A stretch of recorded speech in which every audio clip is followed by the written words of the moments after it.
आप देख रहे हैं वतन समाचार। मैं हूं Mohammad Ahmad. India Islamic cultural centre के इस पूरे इलेक्शन के तनाजुर में ये शेर इस वक्त काफ़ी अहम है और वोटरों के बीच मौजूए बहस बना हुआ है कि इश्क कातिल से भी मकतूल से हमदर्दी भी, ये बता किससे मोहब्बत के जजा मांगेगा, सजदा खालिक को भी इबलीस से याराना भी, हश्र में किससे अकीदत का सिला मांगेगा। इंडिया इस्लामिक कल्चरल सेंटर के इस पूरे इलेक्शन में ये शेर इंपॉर्टेंट यानी मौजूए बहस बना हुआ है मेंबरान के बीच कि जब इश्क कातिल से भी मकतूल से हमदर्दी है तो किससे आदमी आखिरत में अल्लाह रब्बुल आलमीन के सामने जजा और सजा की उम्मीद रखेगा, कातिल से इश्क की या मकतूल से हमदर्दी की।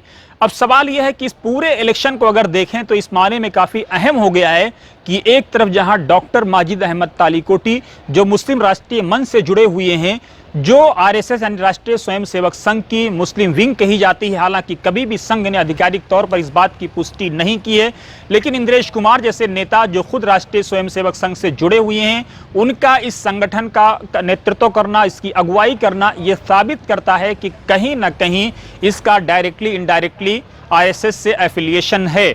अब जब बात मुस्लिम राष्ट्रीय मंच की हो और मुस्लिम मुद्दों की हो तो दूर दूर तक समानता नजर नहीं आती है। जब लिंचिंग की बात हुई, मुस्लिम राष्ट्रीय मंच की तरफ से कोई आवाज नहीं आई। जब बाबरी मस्जिद की बात हुई, मुस्लिम राष्ट्रीय मंच की तरफ से कोई आवाज नहीं आई। जब कॉमन सिविल कोड की बात हुई, तब मुस्लिम राष्ट्रीय मंच की तरफ से कोई आवाज नहीं आई।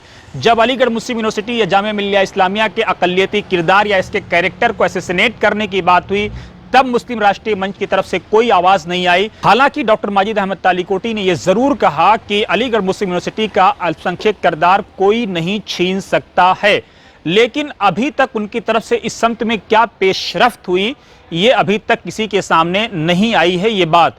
अब कांवड़ यात्रा के दौरान जिस तरह से मुस्लिमों को टारगेट किया जा रहा है, मुस्लिमों का आइसोलेट करने की कोशिश हो रही है, उस पर भी मुस्लिम राष्ट्रीय मंच की तरफ से कोई बयान नहीं आया। बाबरी मस्जिद राम मंदिर के इस पूरे मूवमेंट के दौरान मुस्लिम राष्ट्रीय मंच की तरफ से कोई बयान नहीं आया। हालांकि मुस्लिम राष्ट्रीय मंच के नेताओं पर यह आरोप जरूर लगे कि वो राम मंदिर के हक में हैं और बाबरी मस्जिद को उस जगह पर बनने नहीं देना चाहते हैं।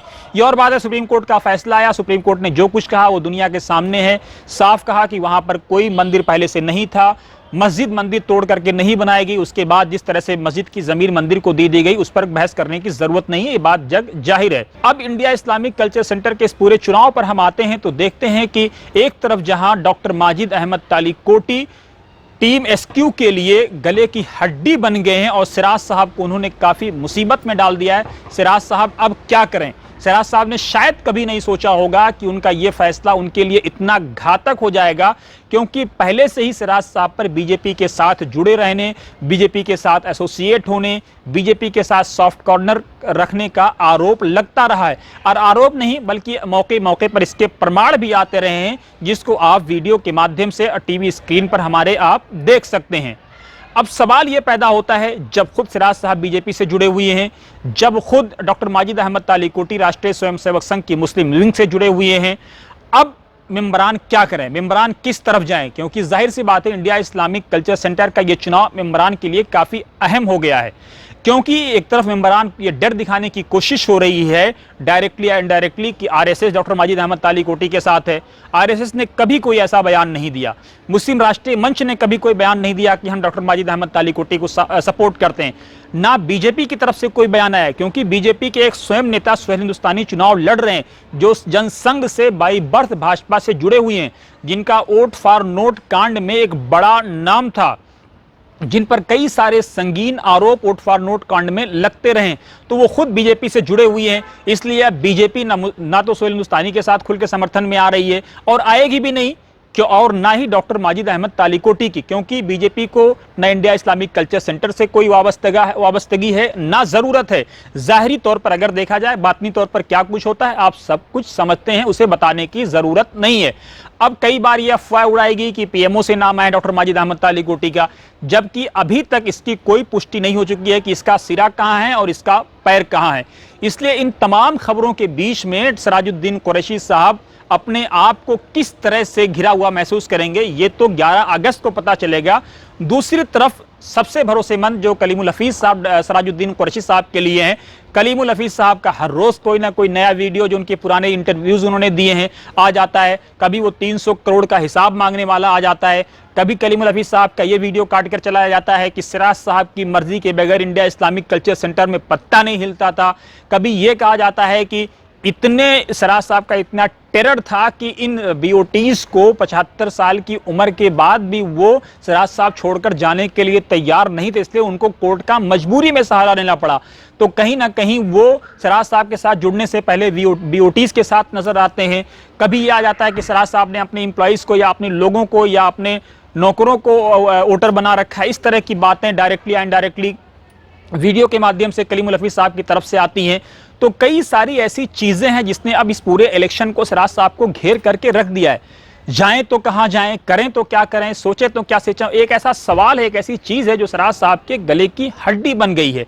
अब हम और आगे बढ़ते हैं तो देखते हैं कि इस पूरे इलेक्शन में आप देखिए तो जहां सलमान खुर्शीद साहब को अगर आप देखें इस पूरे चुनाव में, तो सलमान साहब के साथ उनका पॉलिटिकल होना एक सबसे बड़ा उनके लिए नेगेटिव जा रहा है। हालांकि मेंबरान क्या फैसला लेंगे ये तो आने वाला समय बताएगा, चाहे वो डॉक्टर माजिद अहमद तालीकोटी हो, चाहे वो सलमान खुर्शीद हो, क्योंकि जिस तरह से सलमान खुर्शीद के ताल्लुक से बार बार ये कही जाती है कि वो पॉलिटिकल आदमी हैं, पॉलिटिकल लोगों को इदारे से दूर रहना चाहिए। और आज जिस तरह से ये फोटो जो हमारी टीवी स्क्रीन पर देख रहे हैं वायरल किया जा रहा है, जिसमें सिराज साहब के काफी नियर एंड डियर लोग, सलमान साहब, कई सारे लोग हैं जो सिराज साहब की टीम के लोग हैं, सबसे नियर एंड डियर लोग माने जाते हैं या माने जाते थे, वो इस फोटो में साथ नजर आ रहे हैं। तो क्या ये मान लिया जाए कि आरएसएस और कांग्रेस यानी या मुस्लिम राष्ट्रीय मंच और कांग्रेस का कोई इंटरनल पैचअप हो चुका है? तो ये हालांकि अभी तक इस फोटो के ताल्लुक से ना सलमान खुर्शीद साहब की कोई सफाई आई है, ना सिराज साहब की कोई सफाई आई है, और जैसे ही कोई सफाई आएगी हम अपने मेंबरान तक पहुंचाने की जरूर कोशिश करेंगे। हम इस फोटो की सत्यता को प्रमाणित नहीं करते हैं, लेकिन जिस तरह से ये फोटो वायरल किया जा रहा है इसने कहीं ना कहीं सिराज साहब को, सलमान खुर्शीद साहब को, डॉक्टर माजिद अहमद तालीकोटी को और इस पूरे इलेक्शन को और पेचीदा कर दिया है कि क्या इंटरनल बीजेपी और आरएसएस या कांग्रेस और आरएसएस मिले हुए हैं या नहीं मिले हुए हैं। ये कई ऐसे सारे सवाल हैं जिसको आने वाले दिनों में देखना होगा और ये तय करना होगा कि मेंबरान के लिए एक बड़ा चैलेंज होगा कि मेंबरान किसके साथ जाएं।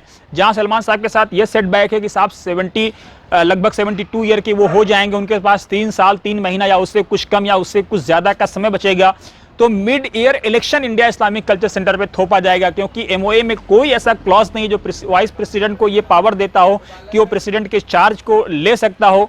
अब सवाल ये पैदा होता है कि सलमान साहब के साथ एक्सेसिबिलिटी का भी मसला है कि क्या वो एक्सेसिबल रहेंगे या नहीं रहेंगे, या जैसे कांग्रेस पार्टी ने कोई उनको ड्यूटी असाइन कर दी तो इंडिया इस्लामिक कल्चर सेंटर ये यतीम हो जाएगा। क्या होगा क्या नहीं होगा, क्या वो पीए कल्चर चलाएंगे या नहीं चलाएंगे। जिस तरह से सलमान साहब मैंगो पार्टी के माध्यम से लगातार मेंबरों को मोबिलाइज करने की कोशिश कर रहे हैं, उससे पहले 2009 से लेकर 2024 के बीच जब से वो चुनाव हार करके गए हैं और जब से आज तक ये चुनाव लड़ने आए हैं, इस बीच कभी भी मेंबरों को उन्होंने ना मैंगो पार्टी पर इन्वाइट किया, ना कभी इतने मेंबरों को फोन किया, ना हालचाल लिया, या जब वो विदेश मंत्री रहे या जब वो लॉ मिनिस्टर रहे या कारपोरेट अफेयर्स मिनिस्टर रहे या माइनॉरिटी अफेयर्स मिनिस्टर रहे, कभी भी इंडिया इस्लामिक कल्चर सेंटर की सिद्ध लेने की कोशिश नहीं की। और कई लोग तो ये भी कहते हैं कि जब इंडिया इस्लामिक कल्चरल सेंटर उनके स्टेटस से काफी नीचे था तो उन्होंने इसके स्टेटस को ऊपर करने की कोशिश क्यों नहीं की। ये कई ऐसे सारे सवाल हैं जिसका बहरहाल जवाब सलमान साहब को देना होगा। सलमान साहब देंगे नहीं देंगे ये तो आने वाला समय बताएगा, लेकिन ये फोटो काफी इंपॉर्टेंट और काफी मौजूए बहस मेंबरों के बीच बना हुआ है, जिस पर बहरहाल सलमान साहब की तरफ से या सिराज साहब की तरफ से स्पष्टीकरण की उम्मीद की जाती है। आएगा या नहीं आएगा ये तो आने वाला समय बताएगा। एक और मेंबर ने वतन समाचार को मैसेज लिख करके भेजा कि आप देखिए आप हमारी टीवी स्क्रीन पर कि अफजल अमानुल्लाह साहब हों या जो है सलमान साहब हों, ये लोग दिल्ली में होते हुए कभी एसजीबीएम में नहीं आते, कभी एजीबीएम में नहीं आते और चुनाव लड़ने के लिए आ गए, तो कैसे हम इन पर विश्वास कर लें कि इंडिया इस्लामिक कल्चर सेंटर को बहुत कुछ दे पाएंगे। एक तरफ आसिफ हबीब साहब हैं, आसिफ हबीब साहब के बारे में ये कहा जाता है कि फ्रेशर हैं, कभी वो एग्जीक्यूटिव में नहीं रहे, कभी वो बीओटी में नहीं रहे, डायरेक्ट प्रेसिडेंट का चुनाव लड़ने आ गए। क्या मेंबर किसी फ्रेशर पर विश्वास करेंगे या पुराने लोगों पर विश्वास करेंगे? एक तरफ जहां अबरार साहब हैं जिनके पास 40 साल की लेगेसी है, अबरार साहब पर यह आरोप लग रहा है कि भाई साहब उन्होंने कोई काम नहीं किया, अबरार साहब ने लगातार इसके लिए माफ़ी भी मांगी और सफाई भी दी कि मुझसे आप 40 साल, मुझसे 20 साल का नहीं बल्कि 40 साल का हिसाब मांगिए। उन्होंने कहा कि 79 में जब इंडिया इस्लामिक कल्चर सेंटर का लोगों के दिमाग में सोच शुरू हुई थी, उस वक्त से मैं इससे जुड़ा हुआ हूँ। जब नरसिम्हा राव के ज़माने में इंडिया इस्लामिक कल्चर सेंटर की ज़मीन पर ख़तरा आया, तब अबरार अहमद आगे आए। इंडिया इस्लामिक कल्चर सेंटर की बाउंड्री अबरार अहमद ने कराई। जब इंडिया इस्लामिक कल्चरल सेंटर की ज़मीन पर हमदर्द सेंटर बनाने की हकीम अब्दुल हमीद साहब के साथ रहने वाले लोगों ने हकीम अब्दुल हमीद साहब को कन्विंस करने की कोशिश की, तब अबरार साहब, सिराज साहब जैसे IAS सामने आए और इन लोगों ने कोशिश की। लेकिन मेंबर इन पर कितना भरोसा करेंगे, नहीं करेंगे, ये एक ऐसी चीज़ है जो बहरहाल जिसने मेंबरों को परेशान करके रख दिया है। आने वाला समय इंडिया इस्लामिक कल्चर सेंटर के लिए 11 तारीख बेहद अहम होने वाली है। हर रोज कोई ना कोई बदलाव होते। इस पूरे इलेक्शन में यह पहला इलेक्शन पिछले 20 सालों में जिसमें क्रॉस वोटिंग की संभावनाएं सबसे ज्यादा हैं। कोई ऐसा पैनल नहीं माना जा रहा है जो मुकम्मल अपने पैनल को जिताने की कोशिश कर रहा हो। हर आदमी अपने जीतने की कोशिश कर रहा है कि कैसे मैं जीत करके आ जाऊं, कैसे मैं जीत करके आ जाऊं। क्या होगा नहीं होगा आप देखते रहिए वतन समाचार। हर अपडेट्स हम आप तक जरूर पहुंचाने की कोशिश करेंगे।